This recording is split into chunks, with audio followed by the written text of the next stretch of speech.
مرنے کے بعد بھی اولاد سے رشتہ ٹوٹتا نہیں ماں باپ کا۔ جس طرح زندگی میں والدین کے حقوق ہیں اولاد کے ذمے، مرنے کے بعد بھی والدین کے حقوق اولاد کے ذمے واجب الادا ہوتے ہیں۔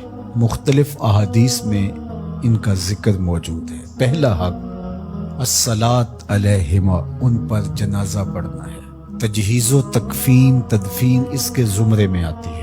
وہ اولاد خوش نصیب ہے جو اپنے ماں باپ کا یہ حق ادا کر پاتے ہیں، ورنہ ایسے بد نصیب لوگ بھی ہیں جنہیں جنازہ آتا نہیں ہوتا اور ساری زندگی لوگوں کے جنازوں میں جا کے رسم ادا کر کے آ جاتے ہیں، اور جب اپنے ماں باپ انتقال کر گئے تو یہ دھوکہ پھر ان کے ساتھ بھی انہیں کرنا ہوتا ہے۔ تو وہ کیا سوچ رہے ہوں گے کہ یہ ماں باپ کے مرنے کے بعد ان کا پہلا حق تھا جو ہم نے ادا نہیں کیا۔ تو دوسرا حق استغفار لہما، ان کے لیے بخشش کی دعا کرنا، مغفرت کی دعائیں کرنا، اے اللہ ان کی مغفرت فرما۔ تو یہ بات ذہن میں رکھیے، جس طرح باپ کی ماں کی دعائیں اولاد کے حق میں قبول ہوتی ہیں، اس طرح اولاد کی دعائیں والدین کے حق میں قبول ہوتی ہیں۔ تو ان کے لیے استغفار کیا جائے۔ ایک شخص فوت ہوا اور اپنی بدعمالیوں کی وجہ سے قبر میں جکڑا گیا، تو بعد میں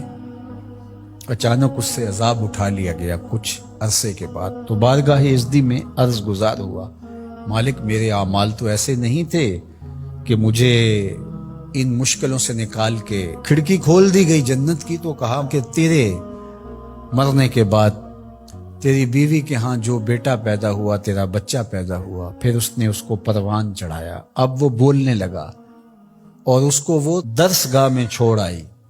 تو استاد نے اس کو پڑھایا، بیٹا پڑھو بسم اللہ الرحمن الرحیم۔ تو اس نے یہ پڑھا، مجھے شرم آئی کہ اس کا بیٹا مجھے رحمان الرحیم کہہ رہا ہے اور میں اس کو عذاب دوں۔ اللہ اکبر۔ اولاد نیک ہو تو اس کا فائدہ ماں باپ کو پہنچتا ہے۔ ایک حق یہ بھی ہے کہ اولاد نیک ہو، چونکہ اچھے اور برے اعمال قبر میں ماں باپ کو پیش کیے جاتے ہیں۔ اچھے ہوں تو خوش ہوتے ہیں، برے ہوں تو انہیں تکلیف پہنچتی ہے۔ اس لیے ماں باپ کا مرنے کے بعد جو اولاد کے ذمے حق ہے، ان میں سے ایک حق یہ ہے کہ وہ نیک اور صالح ہوں تاکہ ان کو قبر میں راحت پہنچے۔ تیسرا حق ماں باپ کا جو اولاد کے ذمے ہے وہ انفاذ العہد ہے، ان کے عہد پورے کرنے، ان کے وعدے پورے کرنے۔ یعنی انہوں نے جو عہد کر رکھا تھا کسی وجہ سے پورا نہیں کر سکے تو اولاد کے ذمے ہے کہ وہ اس کو ادا کرے۔ وہ عہد اللہ سے بھی ہو سکتا ہے اور اللہ کی مخلوق سے بھی ہو سکتا ہے۔ اللہ سے کوئی منت مانی تھی، پوری نہیں کر سکے، اسی طرح مخلوق کے ساتھ کوئی وعدہ تھا، اس وعدے کی تکمیل نہیں ہو سکی تھی تو ان وعدوں کو پورا کرے۔ اس طرح قرض دینا تھا کسی کا اور انتقال کر گئے تو اولاد اس کو اپنی طرف سے ادا کرے۔ اس کا اگر مال ہے تو اس کے مال سے ادا کر کے اس کے بعد پھر جو ہے وہ اس کی وراثت تقسیم ہوگی، اور اگر مال نہیں بھی تھا تو پھر بھی اولاد کے ذمہ ہے کہ اپنے باپ کا قرض ادا کرے، اور یہ اگر جنازہ پڑھنے سے پہلے کر دیا جائے تو یہ سب سے اچھا اور سب سے بہتر ہے۔ ایک تو یہ ہے کہ انہوں نے جو وعدے کر رکھے تھے، ان کے جو عہد تھے وہ پورے کرے، لیکن اس کے زمرے کے اندر وہ واجب کی سطح تک تو نہیں ہے، لیکن ان کے حقوق میں سے ہے کہ ان کے معمولات خیر کو جاری رکھے۔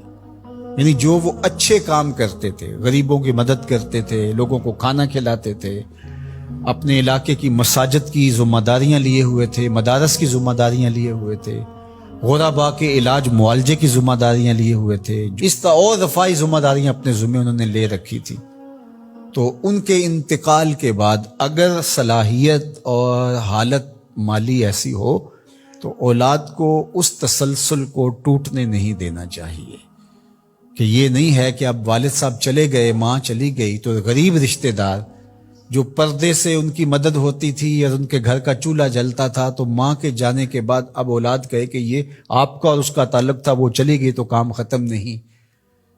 اس معمول کو جاری رکھیں، قبر میں ماں کی روح خوش ہوگی، روح بھی خوش ہوگی، اور اس کا اجر آپ کو بھی ملے گا، اور برابر اتنا ہی اجر آپ کے ماں باپ کو بھی قبر میں ملے گا، اس لیے کہ اس کار خیر کو شروع انہوں نے کر رکھا تھا۔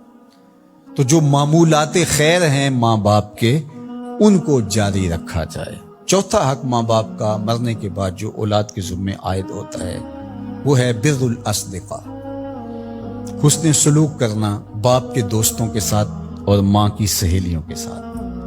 خالہ ماں کی جگہ پہ آتی ہے اور چچا باپ کی جگہ پہ آتا ہے، تو ماں کے انتقال کے بعد جو ماں کی طرف سے رشتہ داری کا سلسلہ ہے اس کو توڑ نہ دیا جائے کہ اب ماں نہیں رہی تو رشتے بھی ختم، اس طرح باپ نہیں رہا تو رشتے بھی ختم، تو ان کے ساتھ صلہ رحمی کی جائے۔ مرنے والے والدین کے حقوق کو کون ہے ایسا دین جو اس طرح بیان کرے گا؟